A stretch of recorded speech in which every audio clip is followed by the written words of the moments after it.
আজ আমরা জানব ভগবানের ভোগে কেন কখনো পেঁয়াজ বা রসুন পড়ে না, কেন হিন্দু ধর্মে এগুলোকে অপবিত্র ধরা হয়। এই প্রশ্নের উত্তর লুকিয়ে আছে হাজার বছরের পুরনো এক অভিশাপের মধ্যে, যা জন্ম নিয়েছিল সমুদ্র মন্থনের সময়, যখন দেবতা আর অসুর মিলেমিশে অমৃত লাভের জন্য সমুদ্র মন্থন শুরু করেছিলেন। নমস্কার প্রিয় শ্রোতাবৃন্দরা, স্টোরি টক ইউটিউব চ্যানেলে আরও একটি নতুন ভিডিওতে আপনাদের স্বাগতম। এই কাহিনী শুরু হয় যখন সমুদ্র মন্থন থেকে নানা রত্ন, বিষ এবং শেষে অমৃত কুম্ভ উঠে আসে। অসুররা অমৃত পেতে মরিয়া দেবতাদের সাথে সংঘর্ষ শুরু করে।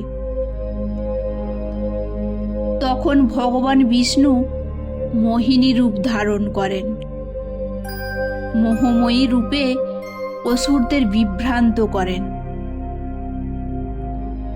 কিন্তু রাহু নামের এক অসুর মোহিনী রূপের ফাঁদ বুঝে গিয়ে দেবতাদের মাঝে বসে অমৃত পান করে ফেলে।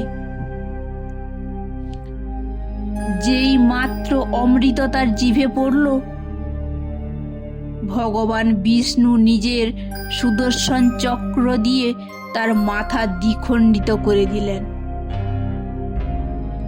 গলা থেকে শরীর আলাদা হলো,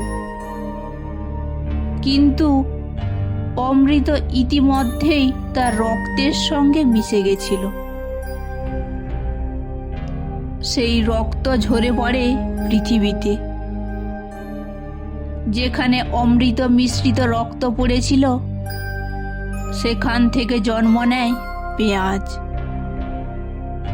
আর যেখানে বিষ মিশ্রিত রক্ত ঝরেছিল, সেখান থেকে জন্ম নেয় রসুন। এই কারণেই পেঁয়াজ রসুনের ভেতরে অদ্ভুত শক্তি আছে, কখনো ঔষধি, আবার কখনো বিষের মতো। দেবতাদের ভোগে এগুলো কখনো গ্রহণযোগ্য নয়, কারণ এতে অসুরের রক্তের ছোঁয়া লেগে আছে। পুরোহিতেরা ব্যাখ্যা করেছেন, ভগবানের ভোগে শুধু সাত্ত্বিক বস্তু থাকে, যা শান্ত ও নির্মল। কিন্তু পেঁয়াজ রসুন তামসিক ও রাজসিক, যা মানব মনকে কামনা, রাগ ও মোহে ভরিয়ে তোলে। এই তত্ত্ব আসলে সেই প্রাচীন অভিশাপ থেকেই এসেছে, যেখানে অসুরের রক্ত মিশেছিল। তাই আজও ভোগে পেঁয়াজ রসুন নিষিদ্ধ, যেন দেবতার কাছে কোনোভাবেই অসুরের শক্তির আভাস না পৌঁছয়।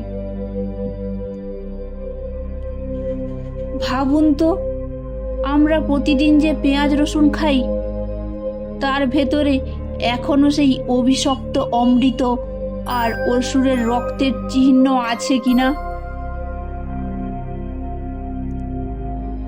আধুনিক বিজ্ঞানের আলোয় বলা, পেঁয়াজ রসুন অ্যান্টিবায়োটিক ও স্বাস্থ্য রক্ষক। কিন্তু পুরাণে এদের জন্মকথা একেবারেই ভিন্ন, এক অমর রহস্যের সাথে বাঁধা। তাহলে সত্যি আসলটা কোনটা? এটা কি শুধু পুরাণ কথা, নাকি পেঁয়াজ রসুনের ভেতরে আজও লুকিয়ে আছে রাহুর সেই রক্তের অভিশাপ?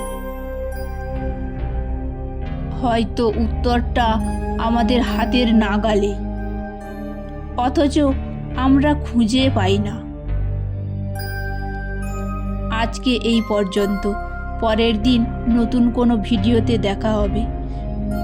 ভিডিওটি ভালো লাগলে লাইক, শেয়ার এবং কমেন্ট করতে ভুলবেন না এবং আরও নতুন নতুন ভিডিওর জন্য চ্যানেলটিকে সাবস্ক্রাইব করতে ভুলবেন না।